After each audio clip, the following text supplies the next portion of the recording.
Aku tak bisa ngomong apa-apa lagi ketika malam itu adik iparku tiba-tiba masuk ke dalam kamarku dan minta dilayani. Meski tak begitu kaget, tapi membuat posisiku cukup sulit. Aku sudah gak bisa nahan bah, katanya. Tapi ini gak boleh Van, kataku. Aku tahu, tapi kali ini saja mbah, desaknya. Nanti kalau kakakmu pulang, akan jadi masalah. Masa kamu gak bisa menghargai kakakmu yang telah berjuang untuk ngurus kamu? Aku mencoba memberi pengertian. Namun apalah daya, iparku sudah tak bisa dikendalikan. Malam itu menjadi awal cerita baruku, karena ternyata makin hari makin tumbuh bersemi cinta rahasia antara aku dan adik iparku. Nah, bagaimana kisah dramatisnya? Yuk ikuti kisahnya sampai tuntas. Semoga menjadi hiburan, sekaligus bisa menjadi pelajaran dalam hidup ini. Oh ya, namaku Alia. Umur 28 tahun. Sudah bersuami, Deng Mas Hasan. Sudah 5 tahun menikah tapi belum juga dikasih momongan. Aku hanya ibu rumah tangga biasa. Tepatnya 2 tahun terakhir ini aku memang tidak diizinkan untuk bekerja di pabrik lagi, karena kata suami biar gak terlalu payah agar cepat punya mongan. Sedang Mas Hasan adalah sopir truk luar kota, bahkan luar pulau, sehingga jarang pulang. Paling cepat itu 3 hari dan yang biasa terjadi seminggu baru pulang. Tapi bersyukurnya, dari kerja kerasnya itu, kami sudah bisa punya rumah sendiri meski lewat mengangsur. Sederhana, tapi cukuplah untuk dihuni di perkotaan seperti Surabaya ini. Apalagi, adik Mas Hasan, juga ikut numpang di rumahku, jadi Mas Hasan memang harus kerja lebih keras. Namanya Irfan, 2 tahun yang lalu, ia pengen sekolah di kota. Ingin cari pengalaman yang lebih baik, katanya. Maklum, di kampungnya hanya ada satu SMA, itu pun hanya untuk warga lingkungan sekitar. Jadi, ia pengen ngertilah bagaimana kehidupan dunia luar. Tak terasa sekarang ia sudah kelas 3 SMA. Jadi di kampung tinggal ibu mertua, lantaran bapak sudah meninggal. Tung-tung sambil bantu, akhirnya Mas Hasan ngajak Irfan sekalian disekolahkan. Aku juga merasa terbantu dengan keberadaan Irfan di rumahku. Anaknya rajin, nurut sama kakaknya, dan nampaknya cukup cerdas. Pagi-pagi sekali sebelum berangkat sekolah, tugasnya bersih-bersih rumah dan mencuci. Bukan hanya pakaiannya sendiri, tapi juga pakaianku, bahkan termasuk kadalku. Kadang aku malu sendiri ketika lihat dia pas lagi jemur, kadang diperhatikan dengan seksama sebelum disampirkan di tali jemuran. Tak terasa sekarang ia sudah kelas 3 SMA. Sudah cukup dewasa jika dilihat dari bentuk fisiknya. Aku sendiri juga baru sadar, kalau Irfan tumbuh sebesar seperti sekarang ini. Tinggi dan besarnya sudah melebihi kakaknya. Padahal waktu datang dulu, ia masih seperti anak-anak, dan kental banget dengan kendesoannya. 2 tahun berkumpul, memang kami menjadi semakin akrab. Serasa kami gak ada bedanya dengan saudara kandung. Yah, karena kami lebih sering berdua ketimbang sama Mas Hasan.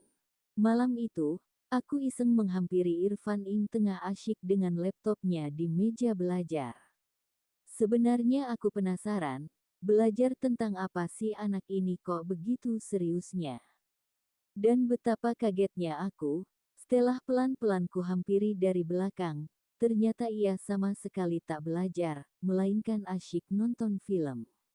Astaga, ternyata film yang gak pernah beredar secara umum. Tahu aku di belakangnya, Irfan cepat-cepat menutup laptopnya. Ih, Mbak Alia kok di sini? Ia juga kaget. Loh, belajar kok nonton film begituan, film apa itu? Tanyaku menegur. Iya mbak, iseng aja biar gak gabut. Jawabnya enteng. Emangnya gabut segala, mikirin apa? Gak ada mbak, tadi itu bukan film yang aneh-aneh kok, tapi film tutorial cara bermain sepak bola yang benar. Katanya beralasan. Masak sih, tadi kayaknya bukan sepak bola tuh. Bener mbah, sepak bola, cara memasukkan bola ke gawang dengan cepat dan tepat. Kamu jangan bohong, coba buka lagi laptopnya. Aku agak maksa, karena aku penasaran. Rupanya anak ini mulai tidak jujur. Batinku, yah, malulah mbah, ini sepak bola pria melawan wanita. Kok aneh?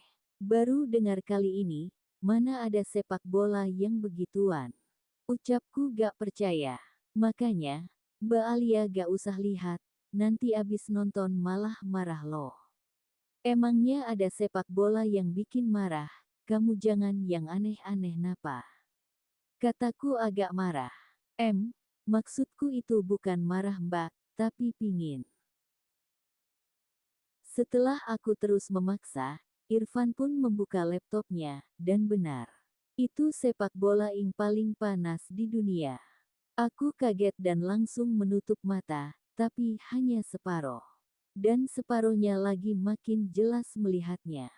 Sudah ya mbak, ucap Irfan. Bentar dulu. Tiba-tiba saja mulutku ngomong kayak begitu. Oh alah, Mbak Alia Sukato. Aku diam gak jawab, tapi mataku makin fokus dari detik ke detiknya. Sampai akhirnya aku basah oleh keringatku sendiri, karena suhu ruang yang tiba-tiba makin panas. 10 menit terlewati, tanpa kusadari, tangan Irfan sudah berada di bukit Teletabisku. Anehnya, aku hanya diam, dan nyatanya aku mulai ikutan menirukan gerak tari seperti yang ada dalam film itu.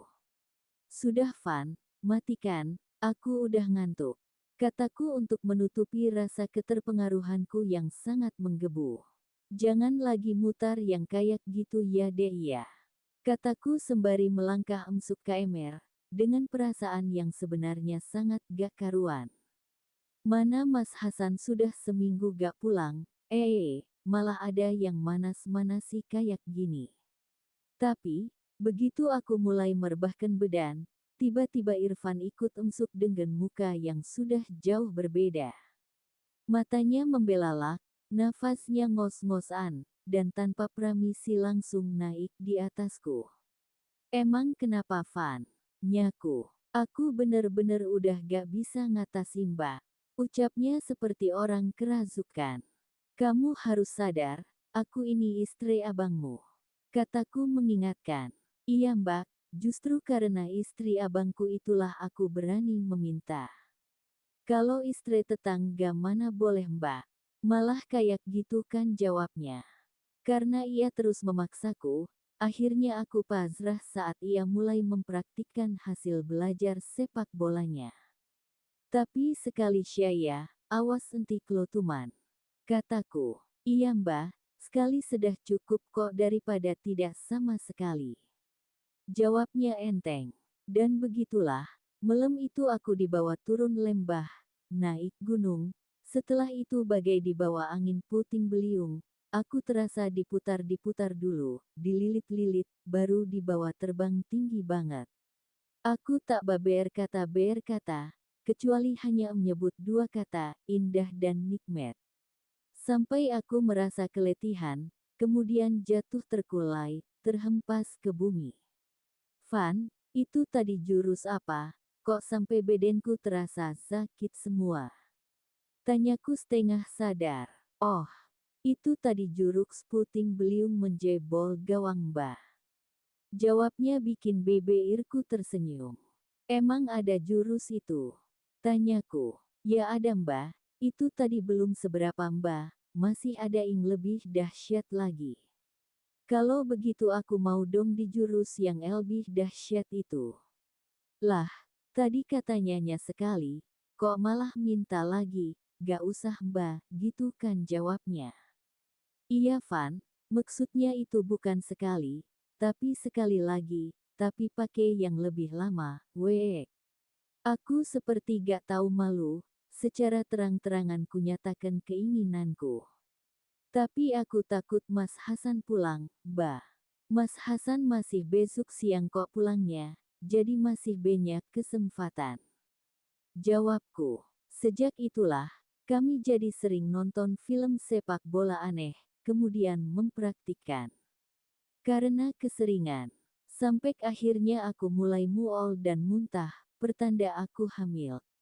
Kabar ini tentu aku sampaikan pada Mas Hasan, dan di luar dugaanku, Mas Hasan justru sangat senang. Plong, rasanya.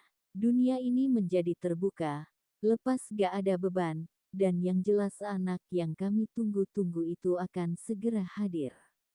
Hati-hati, jangan angkat beban yang berat-berat, jaga anak kita dek. Kata Mas Hasan saat mau berangkat kerja. Meski aku tersenyum kecil dalam hati, tetap saja aku iyain aja biar suamiku tak curiga, dan tetap punya kebanggaan sebagai seorang lelaki. Beruntungnya, Irfan sudah lulus sekolah, dan ia dapat beasiswa melanjutkan kuliah di luar kota. Maka berakhir sudah hubunganku dengannya. Aku gak khawatir soal wajah anakku kelak, karena antara Irfan dan Mas Hasan mempunyai kemiripan. Meski begitu aku berharap tidak ada yang meniru, karena apapun itu tetap saja tak dibenarkan, apalagi diperbolehkan. Sekian dan terima kasih.